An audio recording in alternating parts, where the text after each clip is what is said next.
الحمد لله رب العالمين والعاقبة للمتقين والصلاة والسلام على سيدنا ونبينا محمد وعلى آله وصحبه أجمعين. اللهم ربنا لك الحمد كما ينبغي لجلال وجهك وعظيم سلطانك، وأشهد أن لا إله إلا الله وحده لا شريك له الذي خلق الموت والحياة ليبلوكم أيكم أحسن عملا وهو العزيز الغفور. وأشهد أن سيدنا ونبينا محمدا عبده ورسوله أرسله رحمة للعالمين. اللهم صل وسلم وبارك على سيدنا ونبينا محمد وعلى آله وأصحابه وأزواجه وأمهات المؤمنين والتابعين لهم ومن تبعهم بإحسان إلى يوم الدين. أعوذ بالله من الشيطان الرجيم. إن عدة الشهور عند الله 12 شهرا في كتاب الله يوم خلق السماوات والأرض منها 4 حرم ذلك الدين القيم فلا تظلموا فيهن أنفسكم. وقال الله تبارك وتعالى وما خلقت الجن والإنس إلا ليعبدون. وقال الله تبارك وتعالى الذي خلق الموت والحياة ليبلوكم أيكم أحسن عملا. صدق الله العظيم. الحمد لله رب العالمین. تمام تعریفیں اللہ رب العالمین کے لیے ہیں. اللہ تبارک و تعالیٰ کے فضل و کرم سے، اس کی توفیق سے اور اللہ رب العالمین کی بے پناہ نعمتوں کے ساتھ آج اس مبارک گھڑی میں اللہ رب العالمین کے گھر میں حاضر ہوئے ہیں. اللہ تبارک و تعالی ہماری تمام اعمال صالحہ کو اپنی بارگاہ میں قبول فرما.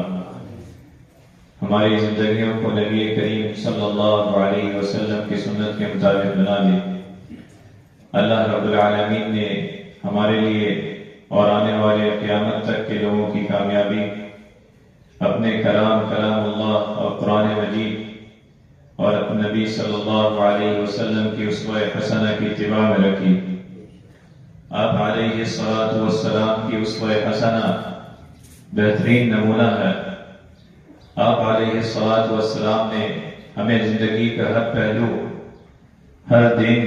ہر مہینہ، ہر رات کے بارے میں آگاہی دی کہ کس طرح وہ زندگی اسلامی اصولوں کے مطابق گزاریں. اللہ رب العالمین کا فضل و کرم کہ اللہ تبارک و تعالی نے ہمیں یہ ایام دیے کہ ہم کس طرح اللہ رب العالمین کی طرف رجوع کریں، اللہ تبارک و تعالیٰ کی اطاعت و فرما برداری میں اپنی زندگی گزاریں اور اللہ تبارک و تعالیٰ کو مطلوب جو ہے اس کے مطابق اپنی زندگی گزاریں. کہ اللہ تبارک و تعالیٰ کو مطلوب ہے اس کی بندگی اور صرف اللہ رب العالمین کی بندگی. اس مہینے کے حوالے سے اللہ تبارک و تعالیٰ نے قرآن مجید میں جو فرمایا، ماہ رجب کے حوالے سے جو نبی صلی اللہ علیہ وسلم کے رہنمائی، کہ اللہ تبارک و تعالیٰ نے فرمایا ان عدت الشہور عند اللہ 12 شہرا فی کتاب اللہ یوم خلق السماوات والارض منها 4 حرم. بے شک مہینوں کی گنتی اللہ رب العالمین کے ہاں شروع سے ہے اور وہ محفوظ ہے 12، اور اس میں سے اللہ رب العالمین نے جب سے آسمانوں اور زمین کو پیدا کیا، یہ اس دن سے اللہ تبارک و تعالیٰ کے یہاں محفوظ ہے، لکھی ہوئی ہے یوم خلق السماوات والارض منها 4 حرم. اور ان میں سے 4 مہینے ایسے ہیں جو حرمت والے ہیں، حرمت و ادب والے ہیں، جس میں سے ایک مہینہ یہ بھی ہے جس کا آغاز ہو چکا ہے ماہ رجب کا. تو پھر آگے اللہ رب العالمین نے فرمایا فَلَا تَظْلِمُوا فِيهِنَّ أَنفُسَكُمْ، کہ ان مہینوں میں اپنی جانوں پر ظلم نہ کرو. اور نبی کریم صلی اللہ علیہ وسلم کی حدیث سے واضح ہوتا ہے کہ وہ حرمت والے مہینے جس میں یہ مہینہ بھی ہے ماہ رجب کا، آپ علیہ الصلاۃ والسلام نے فرمایا السنۃ 12 شہرا کہ سال 12 مہینوں کا ہے، منہا 4 حرم جن میں 4 حرمت والے ہیں، 3 متوالیات 3 ایک ساتھ آنے والے مہینے ہیں جس میں سے ذوالقعدہ و ذوالحجہ والمحرم کہ جو ایک ساتھ آنے والے مہینے ہیں 3 ذوالقعدہ ذوالحجہ اور محرم کا، اور چوتھا مہینہ جو ہے وہ رجب مضر الذی بین جمادی و شعبان کہ وہ مہینہ رجب مضر کا ہے جو کہ جمادی الثانیہ اور شعبان کے درمیان آتا ہے۔ تو آپ علیہ الصلاۃ والسلام کی اس حدیث سے ہمیں رہنمائی ملی کہ جو اللہ رب العالمین نے فرمایا کہ سال 12 شہرا فی کتاب اللہ کہ اللہ رب العالمین کی کتاب کی روح سے 12 مہینوں جس میں سے 4 حرمت والے وہ یہ ہیں جو آپ علیہ الصلاۃ والسلام نے ہمیں رہنمائی دی کہ 3 ایک ساتھ آتے ہیں، اور چوتھا جو ہے وہ رجب مضر کہا کہ وہ مضر ایک قبیلہ تھا جو اس مہینے کی تعظیم میں نہایت مبالغہ کرتے تھے، تو اس کا بارے میں فرمایا ورجب مضر کہ جو اس کی تعظیم میں بہت زیادہ مبالغہ کرتے تھے اس قبیلے والے۔ تو اللہ رب العالمین نے فرمایا فَلَا تَظْلِمُوا فِيهِنَّ أَنفُسَكُمْ خصوصی طور پر جو ہے تم اپنی جانوں پر ظلم نہ کرو، خصوصی ان مہینوں میں جو حرمت والے مہینے ہیں، لیکن بقیہ دنوں میں بھی سال کے پورے سال میں بھی نہ اپنی جانوں پر ظلم کرنے سے اللہ رب العالمین نے منع فرمایا۔ اور اس ظلم سے کیا مراد ہے؟ دوسری جگہ اللہ رب العالمین نے فرمایا يَسْأَلُونَكَ عَنِ الشَّهْرِ الْحَرَامِ قِتَالٍ فِيهِ قُلْ قِتَالٌ فِيهِ كَبِيرٌ کہ لوگ آپ سے حرمت والے مہینے میں لڑائی کے بارے میں سوال کرتے ہیں، تو آپ فرما دیجئے کہ اس میں لڑائی کرنا بڑا گناہ ہے، سخت گناہ ہے۔ تو اس بارے میں اللہ رب العالمین نے فرمایا فَلَا تَظْلِمُوا فِيهِنَّ أَنفُسَكُمْ کہ زمانے جاہلیت میں جس طرح اس حدیث میں آپ علیہ الصلاۃ والسلام نے فرمایا رجب مضر کہ وہ تعظیم کرتے تھے اور اس میں غلو کرتے تھے، حد سے زیادہ تعظیم کرتے تھے، اور اسی طرح ان کی ایک رسم تھی اس مہینے میں جس کے بارے میں فرمایا کہ عطیرہ کے نام سے ان کی رسم تھی۔ تو اسلام نے ان ساری رسومات کو ختم کیا اور نبی کریم صلی اللہ علیہ وسلم نے اس مہینے کی تعظیم، اس مہینے کا ادب و احترام جو ہے وہ برقرار رکھا، لیکن اس مہینے سے وابستہ جو جاہلیت کے رسومات تھیں انہیں آپ علیہ الصلاۃ والسلام نے ختم کیا۔ حضرت ابو ہریرہ رضی اللہ عنہ بیان کرتے ہیں کہ نبی کریم صلی اللہ علیہ وسلم نے فرمایا لا فرع ولا عتیرہ کہ آپ علیہ الصلاۃ والسلام نے فرمایا کہ اسلام میں نہ فرع ہے اور نہ عتیرہ ہے،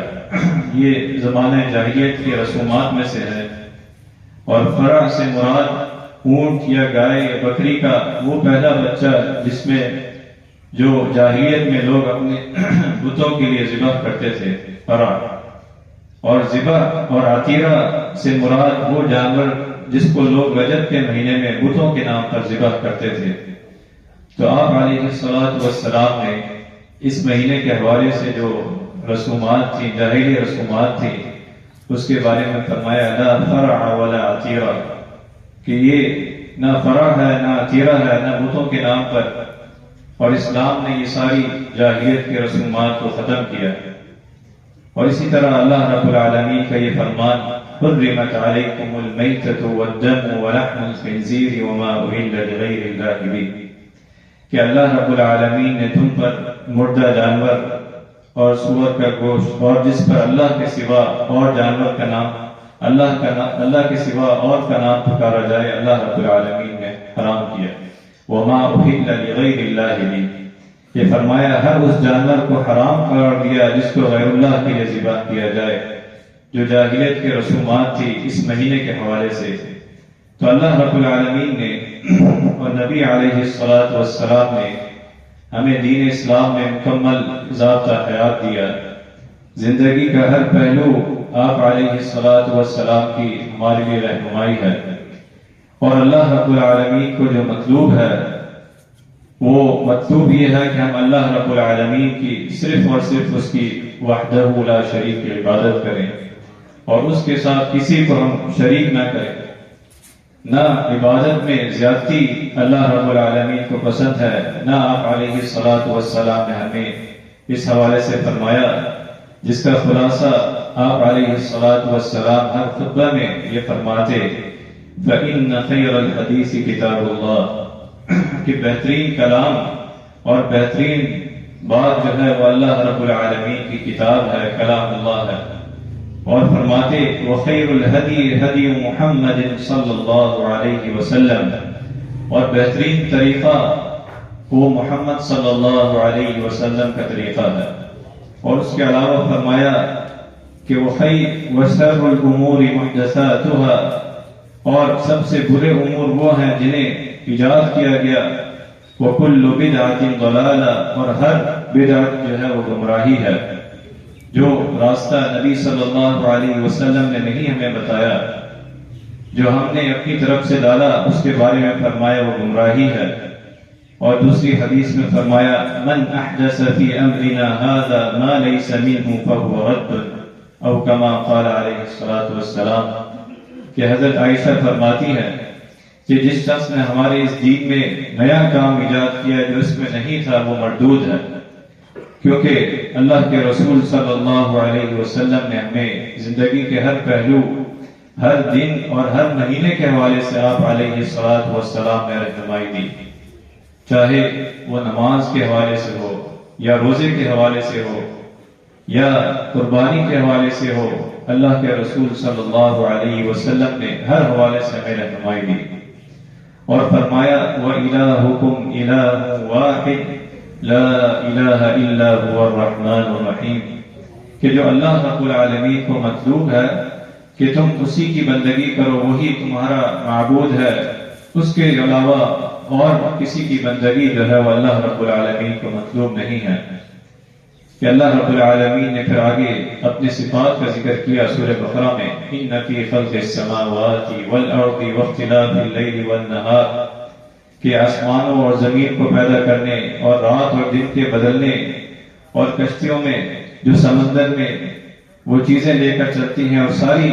اللہ رب العالمین نے جو آیت نشانیاں ذکر کی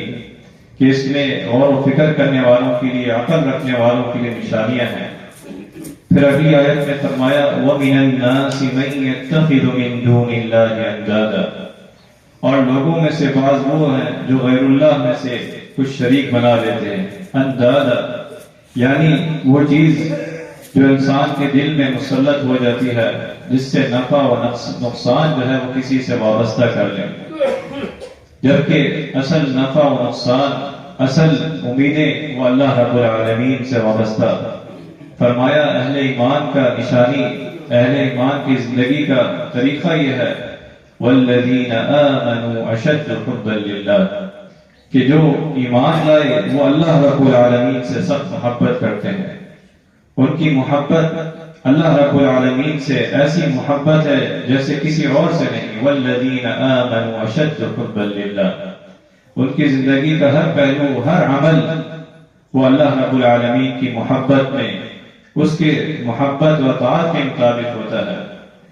نبی کریم صلی اللہ علیہ وسلم اور آپ کے ایک صحابی حضرت معاذ رضی اللہ عنہ سواری میں سوار تھے۔ آپ علیہ الصلاۃ والسلام نے حضرت معاذ رضی اللہ عنہ کو مخاطب کر کے فرمایا کہ اے معاذ رضی اللہ عنہ، کہ اے معاذ۔ تو حضرت معاذ رضی اللہ عنہ کہتے ہیں کہ میں نے فرمایا لبیک یا رسول اللہ وسعدیک، کہ اللہ کے رسول صلی اللہ علیہ وسلم میں حاضر ہوں۔ اور اسی طرح حضرت معاذ رضی اللہ عنہ فرماتے ہیں کہ نبی صلی اللہ علیہ وسلم نے، میں پیچھے بیٹھا تھا سواری میں، آپ صلی اللہ علیہ وسلم نے 3 مرتبہ مجھے مخاطب کر کے یہی فرمایا، اور پھر ہمیں یہ رہنمائی دی اس کے بعد حضرت معاذ رضی اللہ عنہ سے پوچھا کہ هل تدری ما حق اللہ علی عبادی، کیا تمہیں پتا ہے کہ اللہ کا اپنے بندوں پر کیا حق ہے؟ هل تدری ما حق اللہ علی عبادی، کہ کیا حق ہے اللہ کا اپنے بندوں پر؟ تو حضرت معاذ رضی اللہ عنہ نے جواب دیا اللہ و رسولہ اعلم، کہ آپ بہتر جانتے ہیں، آپ ہمیں رہنمائی فرمائیں، اللہ اس کا رسول جو ہے وہ بہتر جانتے ہیں۔ تو آپ علیہ الصلاۃ والسلام نے فرمایا حق اللہ علی عبادہ ان یعبدہ ولا یشرکوا بہ شیئا،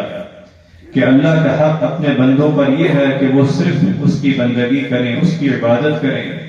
اور کسی چیز کو بھی اس کے ساتھ شریک نہ کریں۔ پھر تھوڑی دیر کے بعد آپ صلی اللہ علیہ وسلم نے دوبارہ مخاطب فرمایا اے معاذ رضی اللہ عنہ هل تدری ما حق العباد علی اللہ اذا فعلوا، کہ فرمایا کیا تمہیں یہ پتا ہے کہ بندوں کا اللہ کے اوپر کیا حق ہے اگر وہ اللہ کا حق ادا کریں، اگر وہ اس طرح عبادت کریں، اس کے ساتھ کسی کو شریک نہ کریں، ہر طرح کا نفع و نقصان اللہ رب العالمین سے وابستہ رکھیں، تو اللہ رب العالمین اس صورت میں کیا کرے؟ تو فرمایا اللہ و رسولہ اعلم۔ تو آپ علیہ الصلاۃ والسلام نے فرمایا حق العباد علی اللہ الا یعذبہم، کہ اللہ کے اوپر بندوں کا حق یہ ہے کہ وہ ان کو عذاب نہ دے، جب وہ اللہ کی عبادت کریں، اس کو وحدہ لا شریک مانیں اور اس کے ساتھ کسی کو شریک نہ کریں، اللہ رب العالمین کے بتائے ہوئے طریقوں کے مطابق اپنی زندگی گزاریں،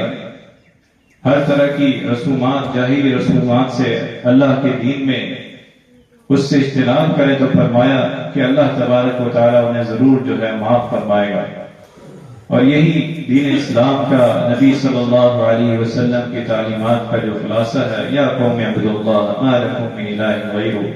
جو پیچھے سارے انبیاء نے دعوت دی کہ اے میری قوم اللہ کی بندگی کرو، اس کے علاوہ تمہارا کوئی الہ نہیں، یا قوم اعبدوا اللہ ما لکم من الہ غیرہ۔ یہی دین اسلام کا خلاصہ ہے جو نبی صلی اللہ علیہ وسلم نے ہمیں رہنمائی دی اور پوری امت آنے والے قیامت تک کے لیے کہ ایک اللہ کی عبادت کریں اور صرف اسی کی عبادت، اسی کی بندگی اس کے بتائے ہوئے طریقے کے مطابق کریں۔ اللہ رب العالمین نے قرآن مجید میں مشرکین کا مقابلہ بھی ذکر فرمایا کہ جب ان سے کہا جاتا کہ قل من رب السماوات السبع ورب العرش العظیم، کہ آسمانوں اور زمین کا رب کون ہے، تو وہ بھی کہتے کہ اللہ۔ اور ان سے پوچھا جاتا قل من بیدہ ملکوت کل شیء وہو یجیر، بادشاہ کون ہے، پھر کہتے کہ اللہ رب العالمین ہے۔ اللہ تبارک و تعالیٰ کو وہ بھی مانتے کہ اللہ تبارک و تعالیٰ نے ادھر ذکر فرمایا سورہ مومنون میں، لیکن مطلوب کیا ہے؟ اللہ تبارک و تعالیٰ کو کیسی بندگی مطلوب ہے کہ وہ اللہ رب العالمین کے ساتھ شرک کرتے تھے، وہ اللہ تبارک و تعالیٰ کے ساتھ اور خداؤں اور بتوں کو بھی پوجا کرتے تھے، جو اللہ رب العالمین نے فرمایا ان الشرک لظلم عظیم، کہ اللہ رب العالمین کو جو بندگی، جو اصل عبادت اور بندگی مطلوب ہے، وہ مطلوب ہے ان صلاتی ونسکی ومحیای ومماتی للہ رب العالمین، کہ وہ کہہ دیں کہ میری نماز، میری تمام عبادات، میرا جینا، میری قربانی اور میری اللہ رب العالمین کے پاس جانا وہ اسی طریقے کے مطابق ہے، للہ، اسی کے لیے ہے، للہ رب العالمین۔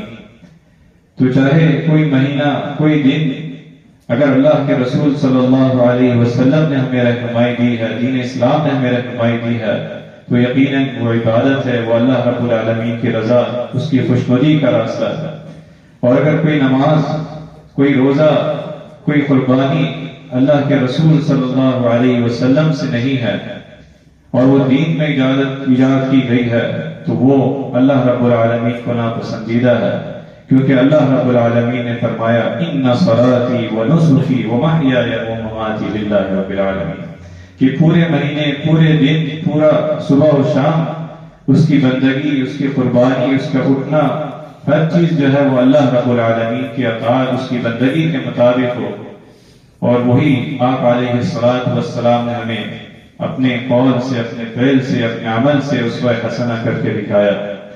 اللہ تبارک و تعالیٰ سے دعا ہے کہ جو کچھ سنا ہے اس پر عمل کرنے کی توفیق عطا فرما۔ اللہ رب العالمین اس ماہ مبارک میں اور آنے والے مہینے اور اس کے بعد والے مہینے میں ہمیں اس کے حوالے سے تیاری کرنے کی توفیق عطا فرما۔ اللہ رب العالمین ہماری زندگیوں کو نبی صلی اللہ علیہ وسلم کے اسوہ حسنہ کے مطابق بنا دے۔ وآخر دعوانا الحمد للہ۔